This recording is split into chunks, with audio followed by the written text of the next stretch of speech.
Today's episode is all about the wild camel, and here is what you can expect to gain from tuning in to the mission briefing. Coming up, I'll be telling you all about the awesome features that define what a wild camel is.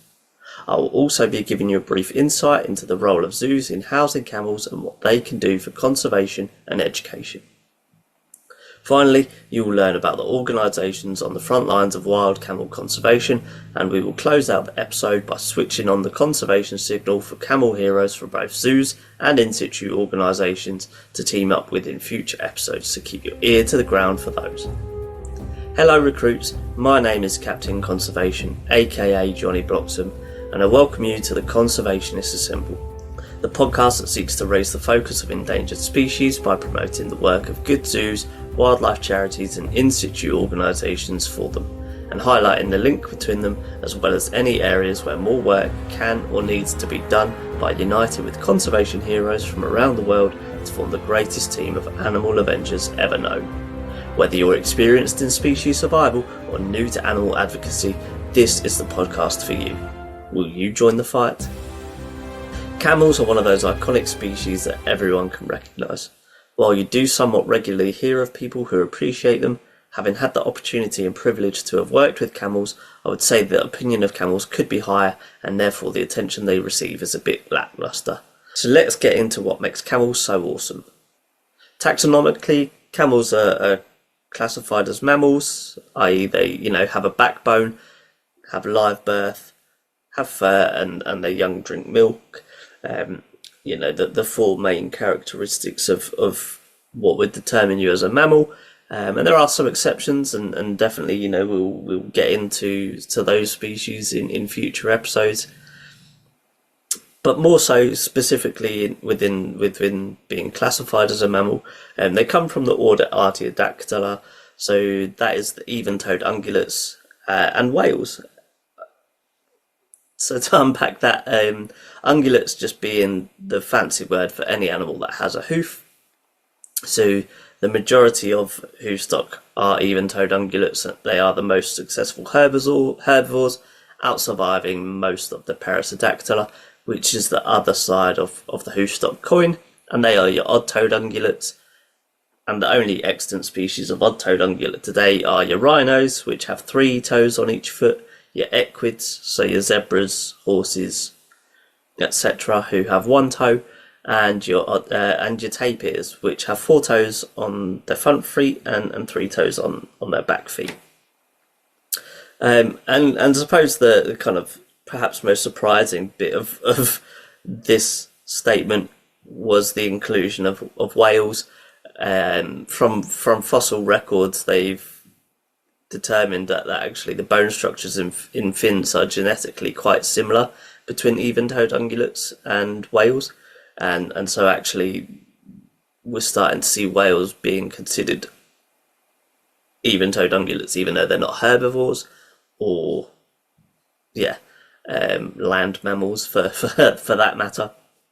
And actually specifically whales and hippos are being considered quite close relatives these days, which is quite exciting. Evolution and genetics is still throwing curveballs our way. But within even-toed ungulates, camels unsurprisingly are from the family Camelidae, which is, the extant relatives include domestic Bactrian camels, wild camels, which we're talking about today, the dromedary camel, but also vicuna, the alpaca, which is the domestic version or the domestic equivalent of the vicuna, the guanaco, the llama, which is the domestic equivalent of the guanaco, and plus a couple of extinct ancestors as well, which we will touch on. So the genus Camelus is mostly associated with camels in arid environments as we associate them with today in Southeast Asia, but fossil evidence actually shows that camels, as we know them today, actually originated from an ancestor living in what is now North and Central America, ranging from Alaska to Honduras, and that was called the camelops, and went extinct in the late Pleistocene era, which ended about 11,500 years ago.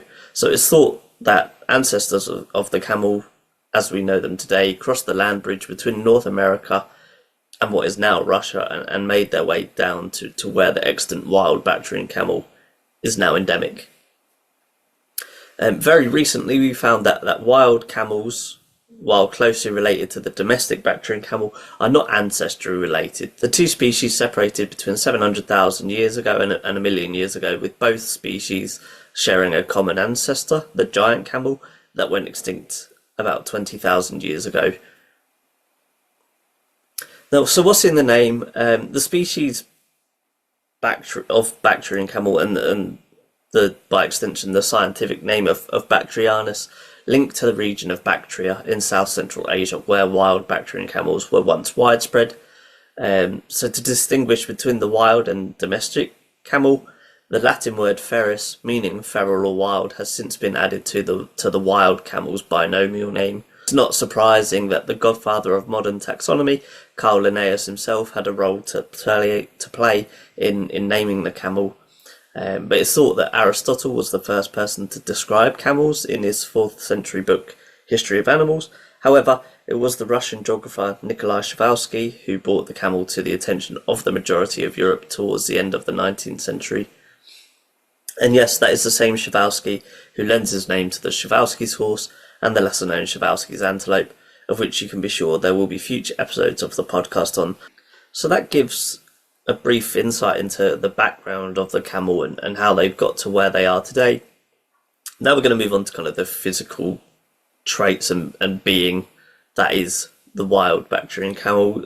So, you know, as we've already mentioned, they are considered a large herbivore.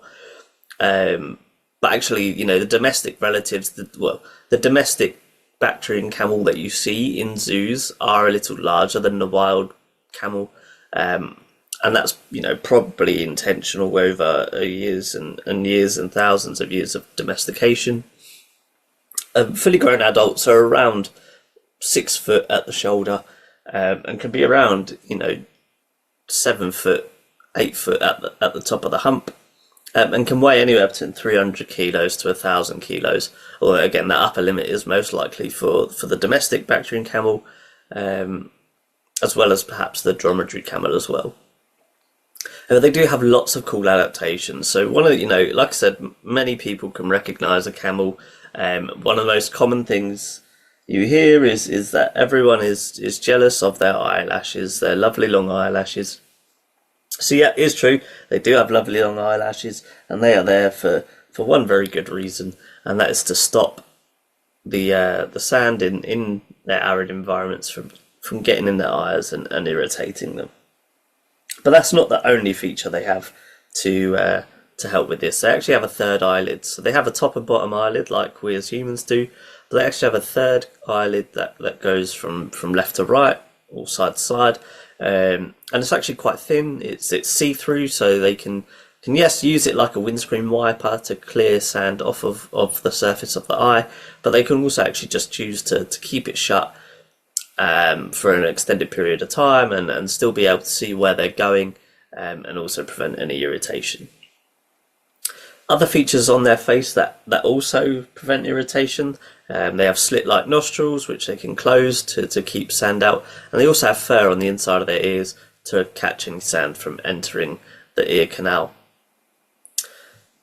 Sticking with the face, they probably, you know, it's easy to notice that they've got a split top lip, and this actually provides dexterity in manipulating food items. They are, like I say, large herbivores. We're going to get into their diet a bit more later on, but it allows them to manipulate food items into the mouth. The other interesting thing about the mouth is that they lack top teeth at the front. Instead of that, they just have a hardened gum. And it's thought to believe that this is for protection against a lot of the thorns that are on the food items that these guys might be ingesting. And they also have big canine teeth. So if you've ever seen a camel yawn, you'll just appreciate that they can open their mouths exceptionally wide. But also, yeah, that those canine teeth exist, which might be a bit confusing considering that they are a large herbivore. But those teeth are there to help break down some of the woody and harder materials of their diet. They might also, be there for self-defense and for males that are competing for access over females. Probably quite a handy tool to have. But let's face it, the single most iconic thing about a camel is those humps. And the biggest myth surrounding a camel is that those humps are water stores, which is not true. If you were to shake a camel's hump around, you won't be able to hear water sloshing around inside. They are actually fat reserves, and they're a source of energy seasonally when less food and water is available. So when fat metabolizes, it stores more water.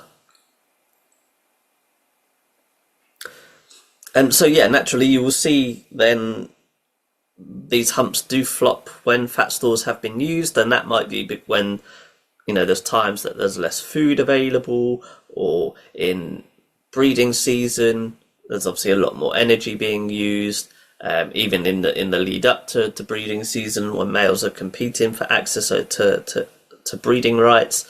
All are things that use more energy, and therefore it's not uncommon to see those humps flop over. But they will come back. Camels can go long periods of time without eating and to some extent drinking. So if you ever see a camel in a zoo with its hump flopped over, this is completely natural. It's a natural process for a camel's body to go through. It's not a sign of poor welfare, and those humps will come back.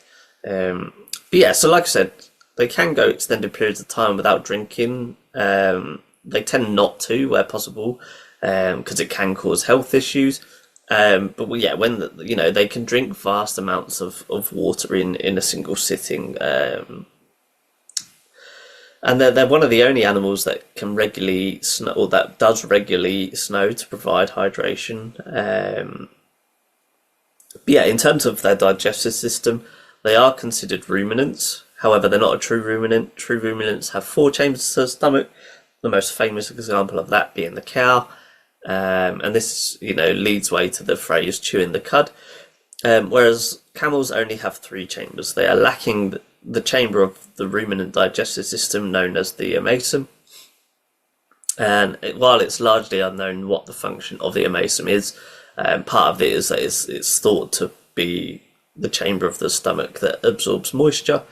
So because herbivores in general have low nutrient-rich food sources, they have to process the food matter multiple times to extract as many nutrients from it as possible. So if you ever see a camel at a zoo, or a cow or any other ruminant standing there with their cheeks inflated, or just always chewing, that's because that is what they do. So what will happen is they will ingest the food initially, swallow it, send it down to the first chamber of the stomach. A bit later on, they will regurgitate it, chew it again, and then it will move on to the next chamber, and they'll repeat that process until it's passed through all 4 chambers, or 3 chambers if you're a camel, and extract as much nutrients from that food as physically possible, to allow them to go about their day.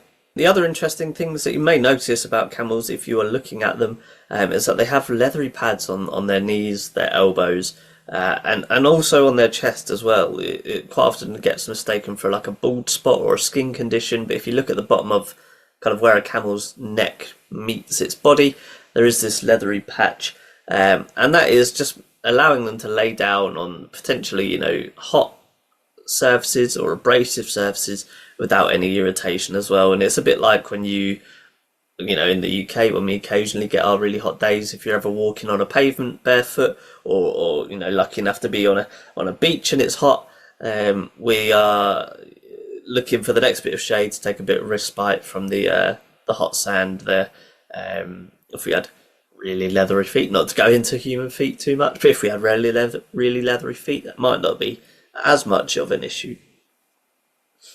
And I suppose one of the other things is that depending on what time of the year you visit your zoo, your local zoo that houses camels, might depend on what type of camel you're looking at. And what I mean by that is in terms of their seasonality of their fur coat. So again, we're going to get into the environment of camels a bit later on, and how harsh it is. But yeah, if you come in the winter time, you've got this lovely, fluffy, cute, thick woolen camel. They're really cute to look at.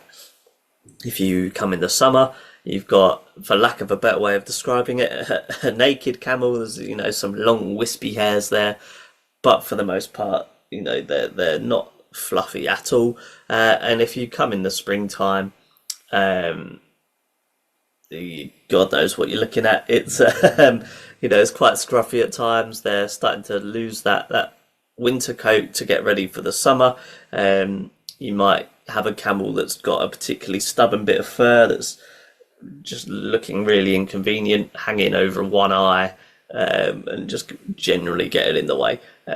So yeah, that would explain the time of year that you're typically seeing different types of fur coat on a camel.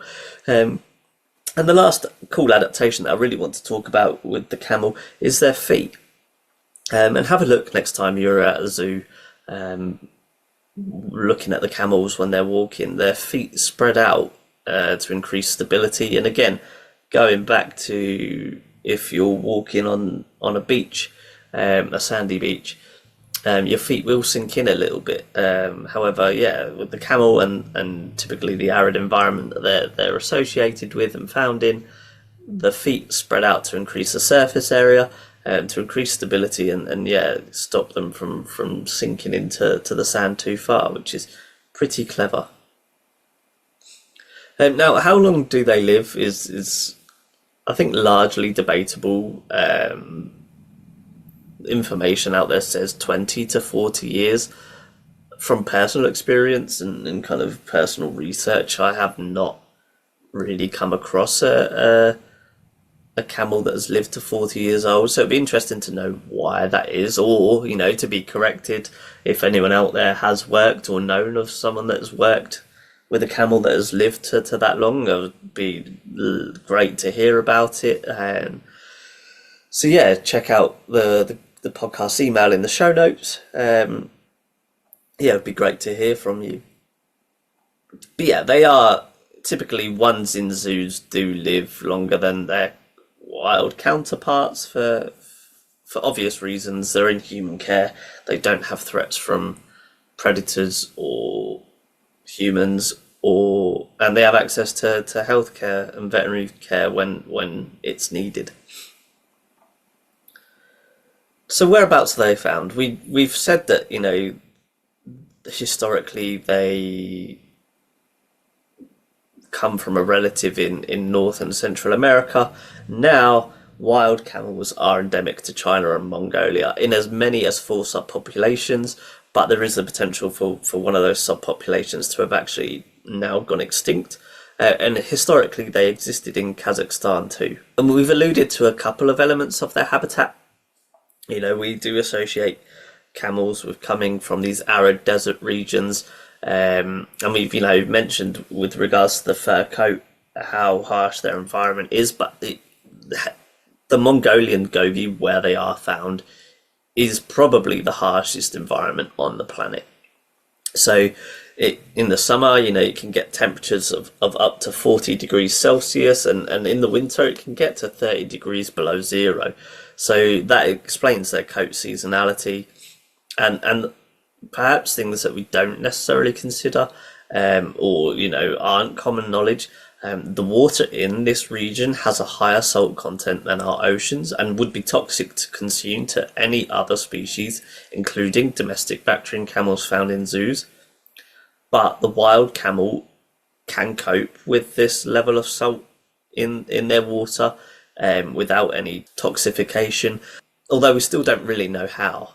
And then one of the subpopulations in China are living in what was previously a nuclear test site, and they're showing no ill effects from the exposure to the radiation levels and still able to breed successfully. So I think all of these factors do just show how hardy wild camels truly are, and therefore makes it that much more of a shame that they are considered endangered, and critically endangered, in fact. So wild camels are the eighth most critically endangered large mammal on the planet. We're talking about 950 mature individuals left in the wild, and that population is declining. And the threats to the wild camel are, similar to the threats to other species. When we talk about threats to animals, they typically fall into one of four categories, and in a lot of animals' cases, they are subject to multiple categories of threats at the same time, with perhaps the most common one being habitat destruction, and that is no different for the wild camel. So habitat destruction is an issue for the wild camel, specifically from residential and commercial development, as well as energy production and mining. But not only that, not only is their habitat being destroyed, what good quality habitat is left is being competed for by livestock farmers and ranchers, and actually some of that high quality habitat that is remaining is also degrading, and as a result of drought impacting the presence of water and food sources. So all in all, habitat is kind of the big issue for these camels at the moment. The other threats to them are hunting. So it's believed that anywhere up to 50 camels are killed annually. Some when they migrate out of their protected reserve in Mongolia, and some killed by miners for sustenance while they're working.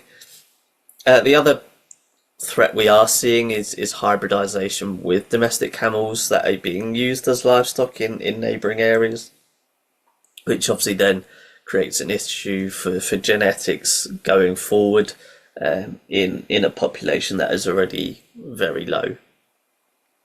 So what conservation actions are happening to try and reverse the needle for the wild camel? For the first one, really, there is land and water protection in place. So we've got two main reserves where we're seeing protection of the wild camel. The first one is the Great Gobi Reserve, which was established in 1982. And the second is the Lopner Nature Reserve in China, which was created in the 2000s.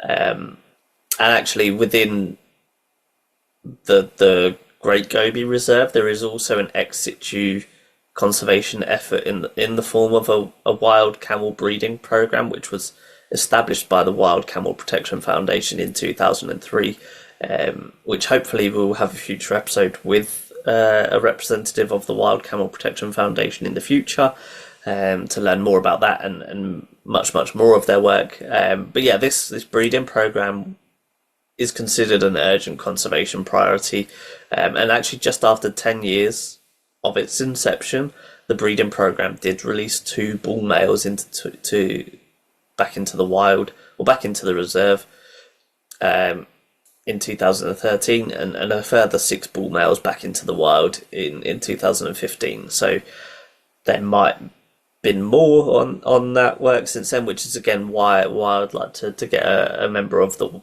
WCPF on in the future. As it stands, there are currently no documented holdings of wild camels in zoos, and historically only one former holding, and that being the Beijing Zoo and Aquarium, but there's not been much information since 2009 of whether they still house any wild camels. So to move on to the next thing we're going to talk about the reproductive cycle. I think it's obviously important to discuss that, there are 950 or thereabout mature individuals in the wild, and we're potentially losing 50 of those a year. So what is the kind of the rate of reproduction, and how much is the camel population being offset by the births to death ratio in the wild. So sexual maturity in camels is between 3 to 5 years, and they usually breed in the winter with a gestation period of 13 months. So realistically, they can only have a single calf every 2 years. So yeah, it kind of makes you think that there are more losses than there are births going on, and yeah, it does explain the decline in wild camels. But yeah, calves are precocial, which means that they are up on their feet quite quickly and they're quick to take their first steps. And this is largely due to potential predators such as wolves in the area, and you do see that in a lot of hoof stock or a lot of prey species. At birth, calves weigh about 35 kilos, which is about the same weight as a camel's hump, and they're nursed for about a year and a half and stay with the mother or the herd for 3 to 5 years. Depending on gender, females will then, maybe perhaps after this 3 to 5 years, stay on with the herd and help raise future generations. However, it's not uncommon to see males evicted from the group by the bull male and wandering alone in the wild before finding another herd. So I think that gives a nice insight into the background of the wild camel.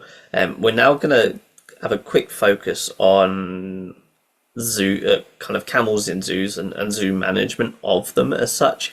But yeah, I've already mentioned that there aren't any wild camels in zoos, just domestic ones. So this is just a kind of a generalization of what zoos are doing for camels from a husbandry standpoint. But also then we'll focus on what zoos are doing for wild camels from a conservation and education standpoint. From experience, I would say that camels they're quite low maintenance, and that's not to say that they don't receive high levels of care, because they do. I'd generally say that the camel welfare in zoos is really high, but due to their hardy nature, they are able to deal with most climates, and therefore you'll see camel enclosures with shelters, but not necessarily an enclosed housing area. Although some zoos do provide it, they are able to obviously to deal with heat, cold, rain, snow. They would do it in the wild, and the domestic ones, despite genetically different, can still deal with that. But also you'll see a range of substrates, including sand, grassy areas, concrete to help with foot management, and also probably straw bedding as well. But yeah, food-wise, camels are fed in bulk. We've mentioned again that they are large herbivores. They need to eat a lot in order to sustain themselves. Camels in zoos have adapted quite well to being fed nutritionally correct pelleted food. That are mainly constituents of grasses and other matter, but they will also have constant access to hay and eat grass pastures in their enclosures if present. And you'll also see the addition of browse and occasionally fresh produce to their diet, as well as the regular provision of mineral blocks and salt. Now, in terms of social structures, the three main social groupings that you're likely to see camels in zoos will either be an all-male bachelor group, where they're perhaps all castrated, an all-female and young group with, perhaps a bull every now and then in the mating season, or a typical herd of females led by one male bull, and perhaps they're breeding, kind of like I said, every couple of years or so when the females can.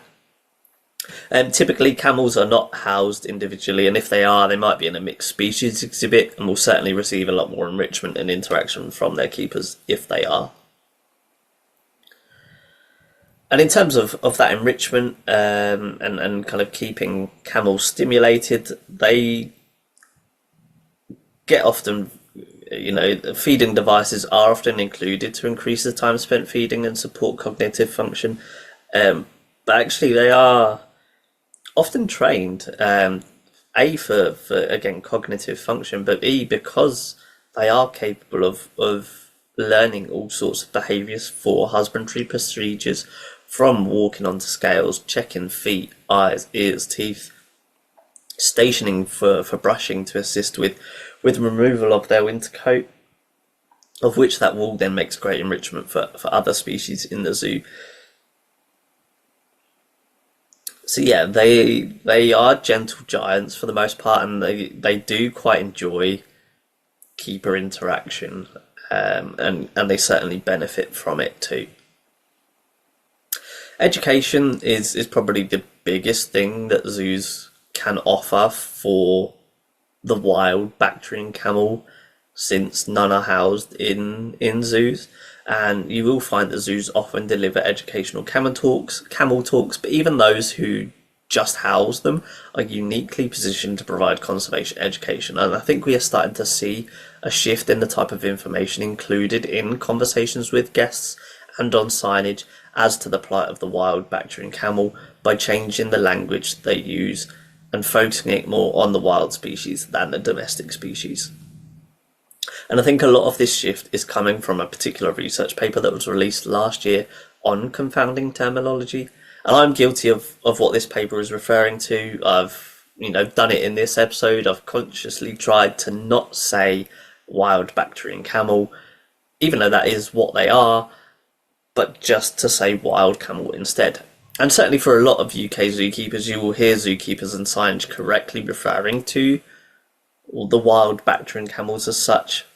But, and like I say, I've been guilty of this, there is little clarification that they are not in fact wild counterparts of the exact domestic Bactrian species that we're seeing in zoos, but instead a completely separate species that exists in the wild altogether, and perhaps highlights the need to drop the word Bactrian from Bactrian camel in one species case, be that simply referring to one as wild camel and the other as domestic Bactrian camel, to create that distinct difference so as to not water down the severity of the threat to the wild camel. It is also just highlights the importance of language in conservation education. According to Zoo Tier List, there are around 160 zoos globally housing the domestic Bactrian camel, which, if utilised efficiently, can be a force for change for support of the wild camel. And that conservation support, like I say, we've mentioned that education as conservation support for the wild camel is probably the single most important thing that a zoo can be doing for wild camels. But the other way that zoos are supporting wild camels conservation is by sponsoring and donating funds to the Wild Camel Protection Foundation, be that through camel awareness weekends or sponsorship, like I said. And that is how you can help too. By sponsoring a camel at your local zoo or donating directly to the WCPF, you can help them fund crucial projects and research to help maintain a future for wild camels. And the WCPF is the only charity in the world with a specific focus on the wild camel. It was established in the UK in 1997, and the sole focus of the charity is to preserve the wild camel and its fragile ecosystem. Through international cooperation, the charity seeks to raise funds and awareness to increase the amount of space available to wild camels, create coexistence between wild camels and livestock when sharing the same area, manage and restore water points, and create local community involvement and action. So in terms of what you could be donating to, or just even by listening to this podcast or checking out their website, be supporting, it costs about $2,500 a month for the WCPF to maintain the breeding centre in Mongolia. It costs $10,000 every September to provide enough hay to sustain wild camels throughout the winter, and it costs $25,000 for the wild camel education program in China and Mongolia. That is just a brief insight into the work of the WCPF. As I say, be sure to check out the website and all of the amazing ways that you can help, and look out for a future episode where I'll be teaming up with a member of the WCPF, but also another episode where I'll hopefully be teaming up with someone that looks after camels in zoos, so that we can discuss what more zoos can be doing, and also what more the WCPF would like to see from zoos. But with that, friends, it does bring this episode to an end. I have loved having you on this journey with me.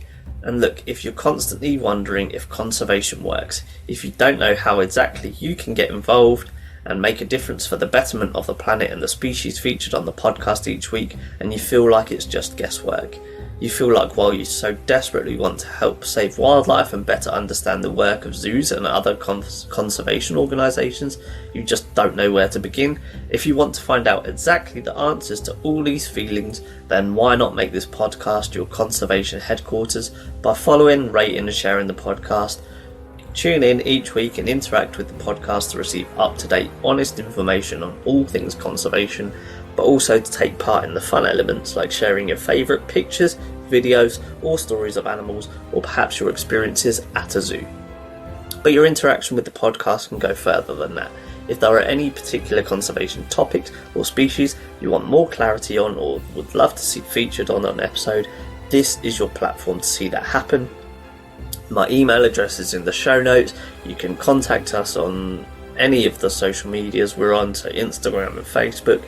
Thank you so much for listening. You've been amazing as always. And until next time, this is Captain Conservation signing off. Over and out.